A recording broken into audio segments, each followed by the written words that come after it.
Moi, je pense qu'il y a beaucoup de monde dans la rue. C'est une très grande manifestation. Je pense que sur cette affaire, le Parti socialiste et le président de la République vont beaucoup perdre parce qu'en fait, ils cherchent à manipuler l'opinion française. Et surtout, on pouvait trouver un accord intelligent, capable de rassembler les Français. Et au moment où notre pays coule sur le plan économique, sur le plan social, c'est une manœuvre de diversion du président de la République et du Parti socialiste. Car en vérité, on pouvait se mettre d'accord sur une union civile en mairie pour les couples homosexuels qui veulent solenniser leur union, leur amour, et ça, je l'accepte tout à fait. On pouvait se mettre d'accord sur un statut du beau-parent. Mais en vérité, c'est pas ça l'objectif du gouvernement. C'est pas du tout ça l'objectif du gouvernement. L'objectif du gouvernement, c'est de diviser les Français pour rassembler une gauche en perdition. Et encore une fois, il y avait un accord possible. Mais là, le gouvernement va beaucoup plus loin puisqu'il va, et ça n'a rien à voir avec le Pacs, et Madame Forest le sait bien, ça va beaucoup plus loin puisque ça met en cause l'égalité des enfants. Ça joue avec les enfants. C'est-à-dire que ce qui est terrible, l'égalité des adultes, moi je suis favorable. Mais on n'a pas le droit de mettre en cause l'égalité des enfants. Et il va y avoir deux catégories d'enfants, si je peux, je vous ai pas interrompu. Il va y avoir deux catégories d'enfants, ceux qui sont élevés avec un papa et une maman, et puis les autres. Et moi, je déteste qu'on joue avec les enfants. Pour moi, l'enfant n'est pas une marchandise, n'est pas un objet. Et c'est pourquoi je regrette vivement, comment dire, la surenchère du gouvernement, et c'est pourquoi il y a tant de gens dans la rue. Et je pense que après cette manifestation, rien ne sera comme avant pour le Parti socialiste. Et c'est pourquoi je pense que nous devons vraiment... Soit le président Hollande renonce, notamment à la PMA au printemps. Il a déjà un peu reculé. Donc c'est bien, on peut encore aller plus loin. Il renonce à l'adoption et il y a une union civile et moi je suis tout à fait favorable à ça. Soit il continue à s'arc-bouter et il faudra un référendum. Et je pense qu'un référendum permettra de trancher la situation. Si vous aimez la démocratie, osez le référendum. Si vraiment cette manifestation pour vous n'a aucune influence, si ce sont que des ringards, osez le référendum. On continue le débat dans quelques secondes. Nicolas Dupont-Aignan, vous voulez répondre tout à l'heure à Caroline Forest? Oui, parce que dans ce débat, en fait, on mélange beaucoup de choses. Bien sûr qu'il y a des extrémistes, des deux côtés d'ailleurs. Mais on a l'impression qu'il y en a beaucoup qui voudraient souffler sur les braises, vous voyez. Alors que, comme je le disais tout à l'heure, on peut avoir un accord tout à fait intelligent qui ne remette pas en cause le droit de la famille. Vous parliez, Madame Forest, et c'est un vrai souci, des enfants élevés par des couples homosexuels. Est-ce qu'on doit changer le code civil, alors même qu'on pourrait très bien régler l'affaire par un statut du beau-parent qui manque dans notre société, et pas seulement pour les couples homosexuels? Est-ce qu'on a besoin de partir vers un système où on va légitimer par la loi, parce que la loi ne doit pas traduire pour la grande majorité ce qui peut exister pour certains cas, alors qu'on aurait d'autres solutions? Est-ce qu'on va ainsi favoriser l'adoption et derrière, vous le savez très bien, c'est le vrai débat, et d'ailleurs vous êtes favorable et c'est votre droit, la PMA et la GPA, parce que c'est ça l'enjeu du projet. Et ce qu'il faut bien comprendre, l'union civile, pourquoi je suis favorable? Parce que c'est deux adultes et c'est l'égalité des droits, très bien. Mais l'égalité des droits de deux adultes se heurte à un moment à l'égalité des enfants. La liberté des adultes se heurte, et les droits, parce qu'on parle toujours de droits dans notre société, mais les devoirs, on n'en parle jamais. Les devoirs vis-à-vis des enfants, qui ont le droit. Deux enfants élevés par deux hommes et deux femmes, ça existe déjà. Et alors, est-ce que c'est pour ça qu'on doit changer le code civil, supprimer... Je peux finir juste... Je peux répondre. Est-ce que ça aurait pas suffi? Attendez, monsieur, si je peux répondre à madame, ce serait sympathique. Et après, vous dites, est-ce que c'est parce qu'il y a deux mamans ou deux papas? D'ailleurs, pas deux mamans, il y a deux femmes et il y a une maman et un papa. Parce que je sache, et c'est ça que je voulais vous répondre, que je sache, il y a une différence qui existe. Que vous le vouliez ou non, un enfant naît d'un père et d'une mère. Mais personne ne le nie, et l'enfant a le droit à la filiation, ce qui n'interdit en rien à un couple homosexuel d'élever un enfant. Mais pour autant, on n'est pas obligé de changer tout le code civil. Ce que je veux dire, c'est qu'on aurait pu trouver une solution technique qui permettait de répondre à la demande. Ce qui me gêne dans votre volonté de chercher des solutions techniques pour éviter d'avoir à faire des reconnaissances symboliques, c'est que vous vous dites être un très grand républicain, mais visiblement, dans votre conception de la société, il y a des citoyens de plein droit et il y a des sous-citoyens, monsieur Dupont-Aignan. Pourquoi serait-il sous-citoyen ? Laissez-moi aller au bout de mon raisonnement. Quand vous nous dites qu'il ne faut pas légitimer quoi ? Le fait que le mariage civil est aujourd'hui un contrat qui doit effectivement protéger juridiquement un couple, c'est ça qui est aujourd'hui le mariage civil. Non.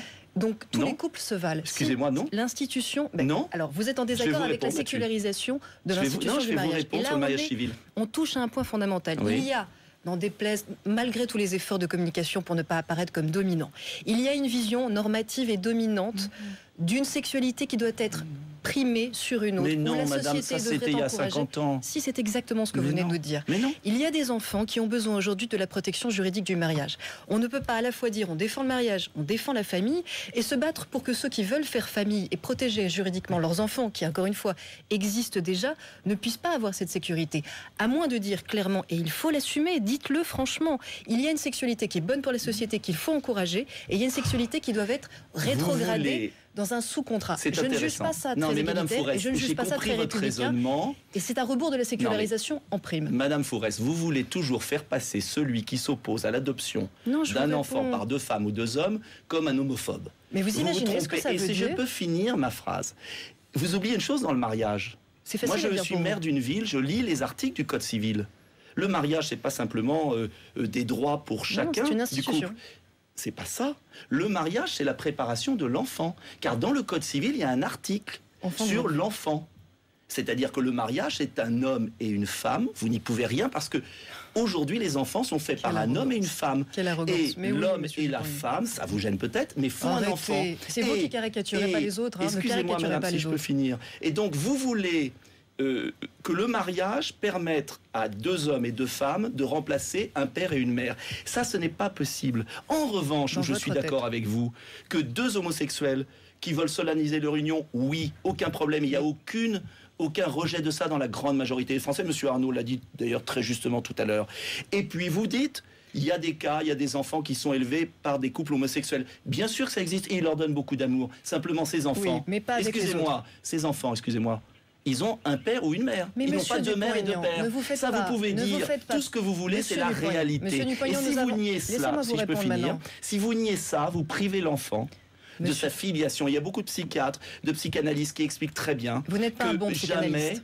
Alors, écoutez, arrêtez 5 minutes la théorie psychanalyse. Non, monsieur Dupont-Aignan. Vous savez tout, la vérité. Et vous voulez l'imposer aux Français. Monsieur Dupont-Aignan, vous venez d'énoncer avec beaucoup d'arrogance. Et en plus, en délégitimant par avance toute contradiction, le fait qu'il y a ceux qui savent élever des enfants et qui peuvent avoir droit à une reconnaissance du mariage, et il y a ceux qui doivent se contenter de sous-droit. J'ai dit exactement l'inverse, Madame Fourest. Vous avez même ironisé, laissez-moi finir. Vous avez même ironisé sur le fait que je ne savais pas qu'un enfant avait un papa et une maman biologiquement.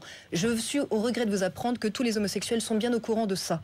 Que la question qui est posée est celle de l'adoption et de la procréation médicalement assistée. Pour tous, monsieur Dupont-Aignan, parce que maintenant je vais vous apprendre une réalité toute simple, peut-être que vous ne le savez déjà pas, mais il y a des couples hétérosexuels qui sont stériles et ils ont recours à l'adoption ou ils ont recours à la procréation médicalement assistée. Et leurs parents biologiques de cet enfant ne sont pas, par définition, sont relégués à la question de la parenté biologique et sont remplacés par une parenté sociale qui existe et qui est reconnue dans notre pays.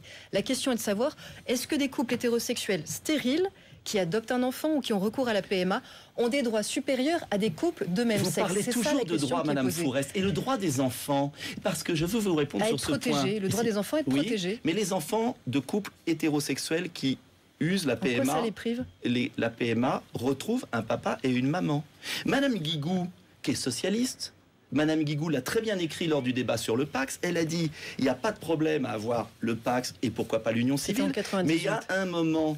que ce soit en 98, en l'an 2150 ou en l'an 1800, il y a les enfants ont besoin d'une altérité sexuelle, un papa et une maman. Vous êtes dans la psychanalyse, vous n'êtes pas dans l'argument politique. Vous êtes dans la psychanalyse de droit naturel. Je dis non, je dis Madame Fourest. Il y a des enfants qui sont élevés par une seule maman ou par un seul papa. Ils sont tordus. Ils n'ont pas le droit à la même chose. Si vous êtes en train de le sous-entendre. Est-ce qu'on doit enlever et changer le Code civil? On vous retrouve dans quelques secondes. On va écouter. Non, le Code civil, ce sont des droits et des devoirs. On vous retrouve dans quelques secondes. On va écouter une nouvelle fois. On va revoir Xavier Pongibaud. On l'avait vu une première fois sur BFM TV ce matin. Il avait comparé François Hollande à Adolf Hitler. Il s'est exprimé à la tribune tout à l'heure au Champ de Mars. Il s'est excusé. On l'écoute. Je tiens à présenter... Très embarrassé pour répondre à ce jeune garçon qui a visiblement un parcours très, très triste. Il fait partie de ceux que sans doute le pape appelle les blessés de la vie. Je crois qu'il le vit comme ça. Lui, il est blessé, il a un problème identitaire. Il a craqué aujourd'hui. Oui, enfin écoutez, il a craqué depuis très longtemps visiblement pour être devenu porte-parole de cette manifestation, mais c'est pas le sujet du jour. Vous voyez, ça c'est méprisant. Oui, bien sûr, mais vous n'êtes pas méprisant. Vous défendez la domination des uns sur les autres, mais vous n'êtes pas méprisant. C'est insupportable, Madame Forest, c'est pas vrai. Vous avez tous les droits. Monsieur Dupont-Aignan, vous avez tous les droits dans ce pays. Il y a des gens qui ne les ont pas. Vous n'avez pas le droit de dire ça. J'ai pas les mêmes droits que vous, mais j'ai au moins le droit de parler. Laissez-moi finir ma phrase. Mais pourquoi vous avez moins de droits? Vous leur divisez les gens, vous leur faire croire que faire un débat de société où il y a des pour et les contre, c'est briser la société en deux, mais où étaient ces gens quand on avait des grands débats sur les acquis sociaux et quand Nicolas Sarkozy disait « je vais mener ma réforme à bien parce que je pense qu'il faut aller de l'avant et que ne pas être bloqué par des gens qui descendent dans la rue », applaudissez des deux mains. Aujourd'hui, la conviction de ce gouvernement, c'est qu'encore une fois, il y a au moins des avancées qu'on peut faire au niveau des droits. Économiquement, c'est beaucoup plus difficile. Mais au niveau des droits, on peut au moins faire ces avancées, elles ne coûtent rien et elles donnent au moins le sentiment qu'on ne recule pas sur tout. Le fait de faire ces petites avancées, mais c'est logique, c'est un vieux débat, mais dans tous leurs émois, une partie des Français qui, dès demain, verront que le ciel ne s'est pas écroulé, que le mariage ne s'est pas dissous, que les familles continuent d'exister et même sont plus sécurisées qu'avant et font même encore plus envie qu'avant, et on sera passé à autre chose. Je ne suis pas inquiète pour ça, la pacification des esprits viendra comme après le Pax. Mais ceux qui veulent la refuser aujourd'hui sont dans la rue, ce ne sont pas ceux qui veulent passer ce projet le plus vite possible et passer à autre chose. Nicolas Dupont-Aignan, non, je voudrais dire que Madame Forest, toute personne qui ne partage pas votre point de vue est homophobe. Je n'ai pas dit ça, Monsieur Dupont-Aignan. J'ai dit que vous étiez un dominant. Et déséquilibré. Écoutez, un dominant. Oui, vous êtes pour la domination d'une norme sur une autre. Vous êtes pour la domination d'une norme sur l'autre. Point. Vous vous trompez complètement. Les téléspectateurs jugeront. Oui, vous êtes d'une intolérance et d'un sectarisme et vous voulez modifier le code civil, modifier... J'ai pas le droit de vouloir des évolutions. Mais vous avez tout à fait le droit, mais vous avez au moins le droit, on est encore en démocratie, oui. On peut penser autrement, sans être un dominant, un déséquilibré, comme vous venez de dire sur ce jeune garçon qui a eu des propos... En démocratie, les gens vous répondent. Je ne vous ai pas interrompu, madame. Vous pouvez respecter. Pardonnez-moi, qui a eu des propos scandaleux, je le dis, mais pour autant, on n'a pas le droit de le traiter de déséquilibré parce qu'il ne pense pas comme nous. Et je n'accepte pas cette façon d'agir de Madame Forest, qui traduit bien ce qui est en train de se passer dans notre pays. D'avoir été avec nous. On se retrouve pour la suite de cette édition spéciale dans un instant.